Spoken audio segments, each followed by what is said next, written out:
ومن يطع الله ورسوله فقد فاز فوزا عظيما. إنا عرضنا الأمانة على السماوات والأرض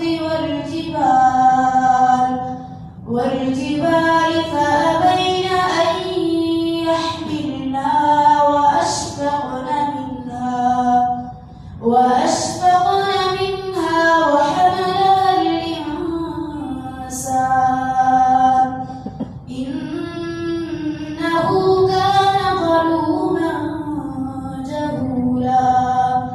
ليعذب الله المنافقين والمنافقات والمشركين